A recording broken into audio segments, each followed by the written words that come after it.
سلام زخبركم أنا فتواتن بيسبنا الشانال كم يتخونوا لمون كم تلمود بس تفراري زعباتات مسيكم الله كأنمي يجنز الشانال نخعبي إذا فيديو معنا خالد نخبصح لايك شير كومنت بعبي ما سبسكرايب بمقواره جمروا قال جنرال نايل ولا جورجيس تخاسيسا ملكعو زغيره حدش صمدو خمس تجمران ميستراتون كم زوصه تفليت له حدش مجلسي شدش ودبعتون كم زسعبه كان قربلكمنا وباركس كوبراتن فوتواتن تخاتلتلتنا اسكاب موداتا حابيركمنا خصنحو عدمن ايو زيتنيا نايل ولد جورجيس كم زتخصصت تفليتو قدم كبل قدمي كلت معلتات اب دوب ايتيو ايرترا كيدا زسرحتو فيديو مالتو انا اب كتما زالامبسا كيدا زسرحتو فيديو كابزي نابزي ايرترا كابزي نابزي دما تግራይ ወይም ድማ ዘላምበሳ ኢላ በዓላን ኣወል ስዒድን በዘዘርግሕዎ ገመድ ናይ ከተማ ዘላምበሳ ኣፍ ጉባኤ ወይም ድማ ቤት ምኽሪ ዘላምበሳ ከም ዝከሰስዋ ተፈሊጥሎ بزعبا زيفتحوي مرداتا عم محوراوي ميديا زتلقى قبر ملسي مهاب يملكت زبالة خصيتا نايتهم اف قبائتات كتما زلامبسان عبرسي كم ستقاسة كابعلت شوعات سكابعلت شومون تخلتشحي عسر شومون تيتقري بشمنايل ولد جورجيس زبل عم محوراوي ميديا تزرقيحو زركب بزعبا ايرتران زلامبسان ويم دما تግራይ وسن وي دوب كاب نسمين قص ايرترا كابزي ندوب قص دما تግራይ وي زلامبسا إلكا كاب حقي زرحاقن كاب حدا ميديا وي غازيطنيا بعلمويا زي صب محوراوي ميديا ملقاق تخكل ايكونن بزعبا دوب كلتيو منግስትታት ወይ ወን ህዝብታት ዝምልከትዩ ካብዚ ሓሊፉ ዝሰርሕ ግን ንክልተ ኣሕዋት ህዝቢ ናብ ጎንፂ ዘእቱ ምልዓዓልውን እንትኾነ ስለዚ በዛዕባ ካብዚ ኤርትራ ወይ ወን ትግራይ እዩ ምባል ከተማ ዘላምበሳ ኣብ ሓደ ጣብያ ምብራቕ ፀሓይ ዝበሃል ንኤርትራ ከም ዝተዋሃበት ጌርኻ ንህዝቢ ራዕዲ ምእታው ተኸክል ከም ዘይኮነን ካብ ኣፍልጦ ምምሕዳር ከተማ ዘላምበሳ ወፂኣን ዘይፈልጦን ባዕልኻ ውሳነ ምሕላፍ ሓደ ዓቢ ገበንን እዩ ክብሉ ስለዚ እዚ ሰብ እዚኣ ባዕላ ኣብታ ዝለቐቐታ ቦታ መፅኣ ንህዝቢ ዘላምበሳ ይቕሬታ ክትሓትትን ዘለቐቐቶ ወሰን ከተማ ዘላምበሳ ጌጋ ምዃኑ ኣብ ማሕበራዊ ሚድያ ከምታ ዝለቐቐታ ጌጋኣ ኣስተኻኺላ ንኽትለቀቕ እንተዘይኮይኑ ብሕጊ ተሓታቲት ንክትከውንን ቤት ምኽሪ ከተማ ዘላምበሳ ሓባር ኮሚቴ ብምሉኡ ድምፂ ወሲኑሎ ስለዚ ዝምልከተኩም ኣካላት ወረዳን ዞባን ክልል ትግራይ ብትኹረት ርኢና በሓላፍነትና ወሲድና ንክስተኻኸል ክንገብር ከም ዘለና በዚ ደብዳቤ እዚ ክንሕብር ንፈቱ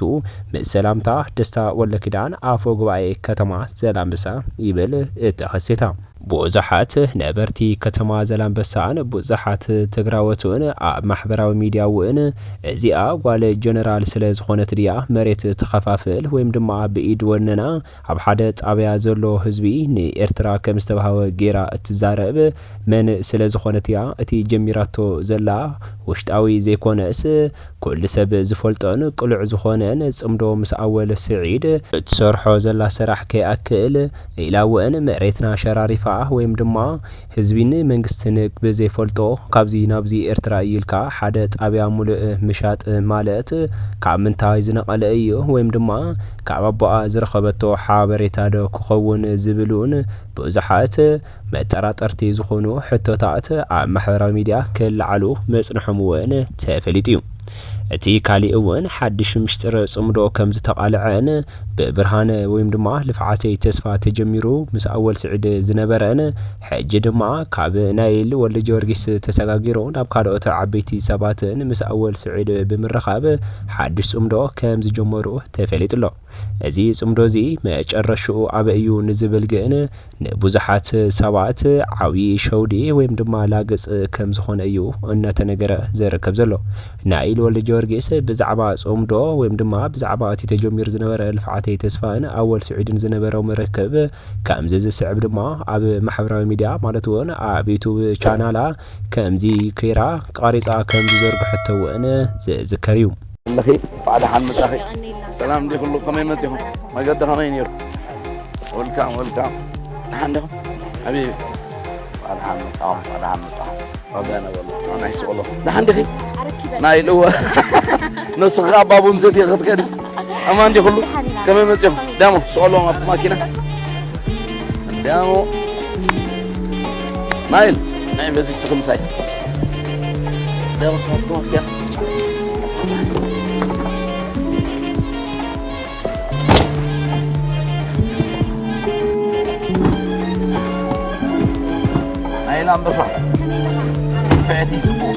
سريحين عم يسلي راي تعال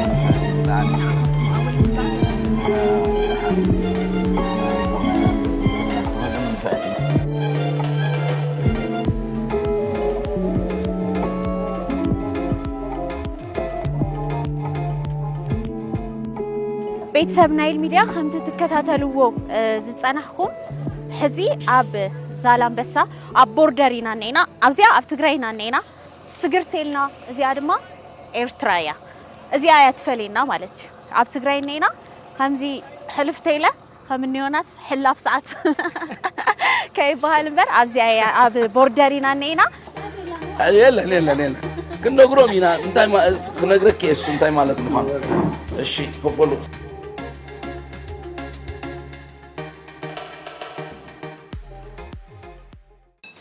program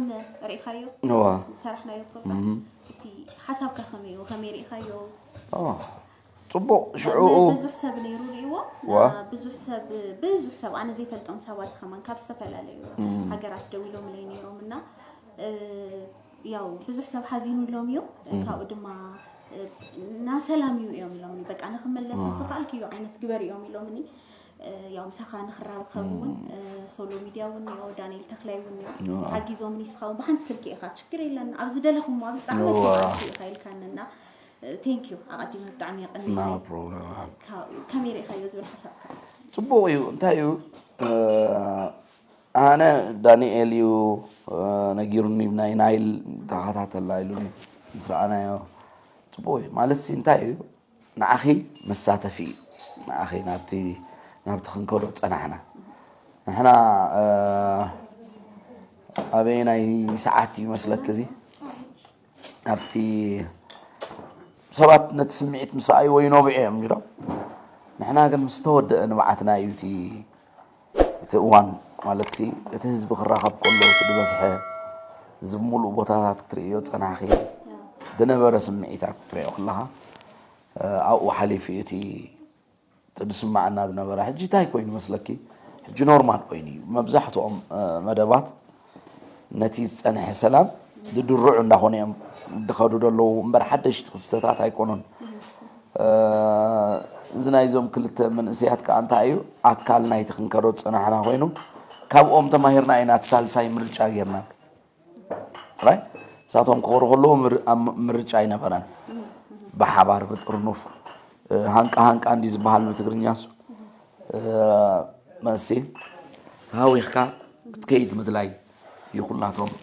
كيدا مسكودو قاليهم كجنازو جميرو ما دلا دوكولا قالوا بيت سوانو الحار نبر كنا تأمر مسمت أخا بزحنا جرح حساب مسك عدها مستدلي كابزون كومو يقات منا يقومو ولا حزنا يمنا متعنا نزوبادو ولا خفتهم دمرتنا كخيد لهم دوب مزبوط يحكم الله سيزبولو نيرهم بقطر تتحيز زلو خا توهبنا فتقا خود لك كاس لزيكل زي تدلي مستناي تسرح نعم حبريتات مالت حجن تايو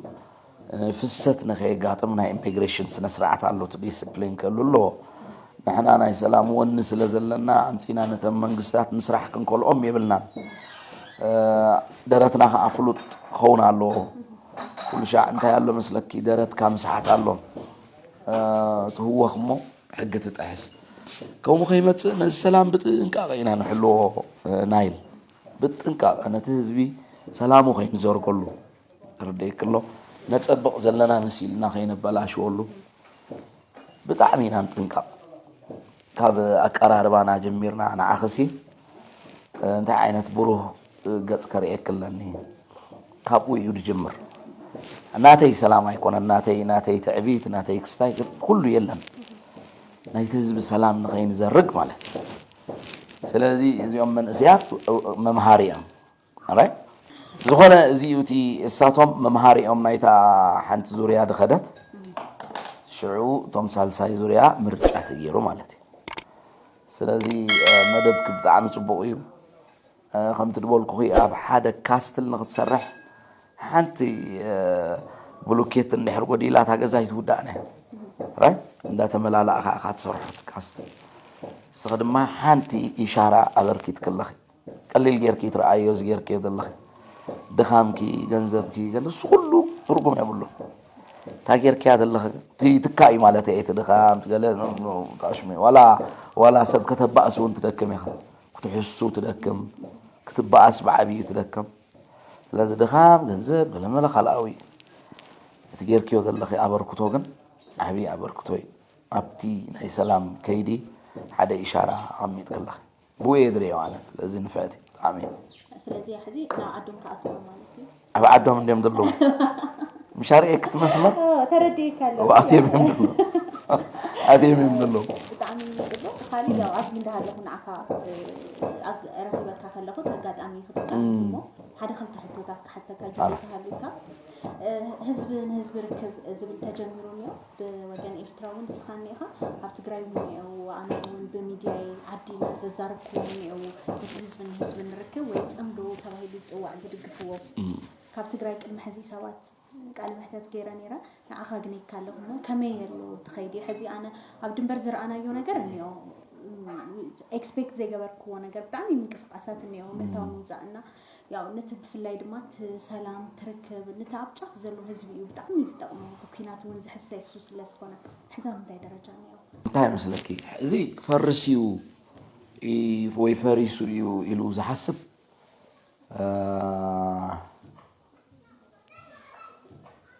ኣብ ካልእ ዓለም ይኸውሉ ደሎ ምክንያቱ እንታይ መስለኪ 1,000 ኪሎ ሜትር ኣብ ንቡር ተመሊስ እዩ 1,000 ኪሎ ሜትር ዝድፋዓት ዝነበረ ትልክዕ ክንዋጋ አሉ ተባሂሉ ተሰሪሕ ዝነበረ ቦታ ይኾፍ ኢልክ የደለኽ እዚ ቦታ እዚ ሰራዊት ኤርትራን ሰራዊት ትግራይን በበይኖም መምስውዕ ይብሮቶም ተፋጢጦምሉ ዝነበሩ ቦታ እዩ ከምዚ ኣነ ንስኽናዕለሉ ኣለና ክትዕለሉ ትኽእልኒ ኢኻ መቸም ኣብ ዝረኣየክ ዘሎ ሰናዱቕ ናይ ጥይት ኣይኮነን ናይ ቢራ እዩ ዝትርእዮ ዘለኽ ራይ ቀደም ካዝናታት እዩ ዝቕመጦ ነይሩ እቲ ናይ ውግእ ቦታ ናብ ከምዚ ዝረኣኽዮ ናይ ዕዳጋ ቦታ እንድሕር ተቐይሩ ህዝቢ ዋኑ ጽምዶ ኣነ ዋኑ ክስተዮ ገዝ ዝበሃል ነገር የለና ውልቀ ሰባት ዝበሃሉ የለውን ኣብ ጽምዶ ሕጂ ናይ ህዝቢ ኣራይ ስለ ዝኾነ ይኽስኽ መፅእ ኣራይ ኣነ ጀሚረዮ ንጽምዶ ክትብል ትኽእል ኢኺ ምክንያቱ ኣካሉ ተበርክትለኽ ኮንትሪቢሽን እዩ ኣራይ ሰባት እንታይ ጌርና ንወስዶ መስለክ ዋናታቱ ልቸንሳ ኣይኮነን ኣይወራርስን ይቕዳሕ ጽምዶ ሰላም ኣብ ድሕሪኡን ብቕድሚኡን ብገለን ኩሉ ካልእ ትርጉም የብሉን ሰላም ጥራይ ሰባት ክዕድግዎ ዝደልዩ ፖለቲካ ከምስልዎ ደልዮም ክሸጥዎ ዝደልዩ ከዓ ፖለቲካ ከምስልዎ ደልዮም ኣራይ እቶም ድገዝኡ እንድሸጡን ገዲፍና እቶም ዝነብርዎ ግን ትርጉሙ ሰላም ጥራይ ጽምዶ ስለዚ ብኤርትራ ሚእታዊት ቅቡል እዩ ጽምዶ ኣራይ ተቃውሞ ገለ የብሉን ካብ ቃሉ ጀሚርካ ከዓ ታሪኻዊ ብኤርትራ ጽምዶ ማለት ጽምዲ ብዕራይ ጌርካ ኢኻ ትሓርስ ሓደ ብዕራይ በይኑ ይሓርስኒ ምጽማድ ማለት እዩ ኣራይ ሽሙ ከም ዝሕብሮ ዋላ ካብ ስሙ እዩ ኣትሒዙ ሰላማዊ ምዃኑ ፍሉጥ ነይሩ ሰባት ግን ኣብ ግዜ እንዳበሰለሎም ዝኸይድ እንዳተረድኦም ዝኸይድ እንዳነበርካዮም ስከድካ ኢኻ እንዳተረዳእካ ዝኸይድ ረኺብክኒ ተቐራሪብና ሰላም ተባሂልና መፂኺ ሕጂ እንዳተረዳእ ክኸይድ ኣሎ ቅኒልኪ ንውሽጢ ክትመፅእ ኢኺ ኣብቲ ውሽጢ ዘሎ መንፈስ ክትርእዮ ኢኺ ዝፈልጠኪ የለን ዝግደሰልኪ የለን ኣብ ትግራይ ካብ 6 ውድባት ዝተዋሃበ ሓድሽ ሓበራዊ መግለጺ ምውጽኡ ተፈሊጡ ኣሎ ኣብ ትሕቲ ሰሜን ዝተጠቐሳ ውድባት ትግራይ ንኹሎም ፖለቲካዊ ሓይልታት ዝሓቆፈን ዝዓጠቑን ዘይተዓጠቑን ናብ ምስረታ ሓቆፋይ ግዝያዊ መንግስቲ ዘቕንዐ ዘተ ፖለቲካዊ ሓይልታት ክግበር ብተደጋጋሚ ፀውዒት ገይረን እየን ነቲ ብብርኪ ትግራይ ዝግበር ዘተ ብመንጎኝነት ክሳለጡ ብደንቢ ዝተሰየሙ ኣባላት ብውልቆምን ኣብ ናይ ሓባር ውድባት መድረኽን ዕውት ዘተ ክገብር ሰፊሕ ጻዕርታት ጌርና ኢና ብተወሳኺ ዝተዓወቱን ዓድን ህዝብን ዘድሕኑን ዘሳግሩን ዕውታት ዘተታት ብዝተፈላለዩ ህዝብታትን ዓድታትን ብምጥቃስ ትግራይ ኣትያቶ ካብ ዘላ ናይ ህልው ሓደጋ ትወፅእ ከይዲ ዘተ ክግበር ክንዲ ዝከኣል ተንቀሳቒስና ኢና ይኹን እምበር ሓቋፋይን ሓቀኛን ናይ ፖለቲካዊ ሓይልታት ዘተ ትግራይ ትድሕነሉ መማረፂ ዋላ እንተኾነ ስልጣን ብብልሓብ ብምሓዝ ዓዲ ኣብ ምፍራስ ዝወፈረ ሓይሊ እዚ ከይዲ ከይዕወት ምኽላፍ ኮይኑሎ ጎጅለ ሕወሓት ተጋሩ ተኣኪብና ከይንዝቲ ጉዳይ ትግራይን ብተጋሩ ከይውሰን ናብ ብረት ዝተሰጋገረ ፖለቲካ ትግራይ ናብ ዓላማውን ሕጋውን ፖለቲካዊ ቃልሲ ከይምለስ ብሄራዊ ረብሓታት ትግራይ ንምርግጋጽ ዝተግህ ሕቆፋይ ግዝያዊ መንግስቲ ከይምስረትን ሓሊኹ ብመሓዝ ኣብ ትግራይ ተፈጢሩ ዘሎ ኩሉ መዳያዊ ቅልውላው ከጋደደ ይሰርሕሎ ክብሉ ከም ዝኸሰስዎ ተፈሊጥሎ እዚ ጉጅለ ፖለቲካዊ ሜዳ ትግራይ ንሰላማውን ሕጋውን ቃልሲ ዕጹው ብምግባር ምስ ገደማውን ሓይልታት ብፍላይ ምስ ይግደፍ ሻዕብያን ፋኖን ብወታደራዊ ጽምዶ ብምፍጣር የውድኽድኽ ዘሎ ፓርቲ እንትኾን ከም ዝፍለጥ ሻዕብያ ካብ መፈጠሩ ጀሚሩ ጸረ ሃላዋት ትግራይ ዝኾነ ሓይሊ ጥራሕ ዘይኮነስ በተደጋጋሚ ምስላውና ትግራይ ንምጥፋእ ዝወፈሩ ሓይልታት ተላፊኑ ዓድና ዘብርስን ኣብቲ ዝሓለፈ ጀኖሳይዳዊ ኩናት ናይ ባዕሉ ሓደ ግደ ዝተጻወተን ህዝብና ዝጨፍጨፈን ኣረመናዊ ሓይሊ እዩ ስለ ዝኾነ ንሓውና ህዝቢ ኤርትራ ከም ትሕጃ ሒዙ ንባርነት ዛዳረገን ህዝብና ኣብቲ ጀኖሳይዳዊ ኩናት ዘጽነተን ሓይሊ ዝግበር ዘይመትከላዊ ወታደራውን ፖለቲካውን ጽምዶ ንትግራይ ዕዳ እምበር ጸጋ ኣይኮነን ብኻሊእ መዳይ ጉጅለ ሕወሓት ኣባላት ሓይልታት ጸጥታ ብውልቀ ኣብ ፖለቲካዊ ዝነጥፉን ተጋሩ ይጨውዩን ይዕፍኑን ኣሎ ብፍላይ ነባር ላዕለዋይ ኣመራርሓ ሓይልታት ጸጥታ ትግራይ ብርጋዴር ጀነራል ጉዕሽ ገብረን በርከት ዝበሉ ኣመራርሓ ኣባላትን ሓይልታት ጸጥታ ትግራይ ከምኡውን ነጠፍቲ ማሕበራዊ ሚድያን ኣብ ዝሓለፈ መዓልትታት ምጭዋዮም ዝዝከር እንትኾን እዞም ወገናት ክሳብ ሕዚ ናይ መገባእያ ይቀረቦን ዘለውሉ ቦታ እውን ኣይፍለጥን ብምዃኑ ሕዚ ብዘለዉ ምዕባለታት እዚ ተግባር ጨውያ ንኣብነቲ ዘይመትከላዊ ጽምዶ ዝቃወሙ መራሕቲ ፖለቲካዊ ውድባት ውልቀ መንቃሕቲ ማሕበራዊ ሚድያ ኣመራርሓ ኣባላትን ጸጥታ ካልኦት ነዚ ሓይሊ ዝቃወሙ ወገናትን ክቐጽል ምዃኑ ምርዳእ ክኢልና ኣለና ንምዃኑ ግን እዚ ከምዚ ኢሉ እንዳሃለወ ኣብ ትግራይ ምርጫ ክገብር የኢልካ ምሕሳብ ነቶም ኣብዚ ምርጫ ዝሳተፉ ጉባኤታት ዓብዪ ዝኾነ ከቢድ ዝኾነ ውሳነ ክውሰነሎምን ህይወቶም እውን ኣብ ሓደጋ ከውድቕ ከም ዝኽእልን ብኣግኡ ግን ንጉጅለ ሕወሓት ካብ ዘለዎ ምእላይ እቲ ዝሓሸ ሓደ መማረፂ እዩ ክብል ሽዱሽተን ዘሃቦኦ ውድብ ማሕበራዊ መግለፂ እዩ እተን ኣብዚ ዝተሳተፋ ድማ ባይቶና ነጻነት ሳልሳይ ወያነን ኢሉ እውን ዲሞክራሲያዊ ትግራይ ዓራና ካሊእ እውን ትንሳኤ ሰብዓ እንደርታን ውድብ ወለዶ ትግራይን ዝኣምሰላ ኣብ 6 ፓርትታት ሓድሽ ሓበራዊ መግለፂአን ከም ዘውፅኣ እዩ ተፈሊጡ ዘሎ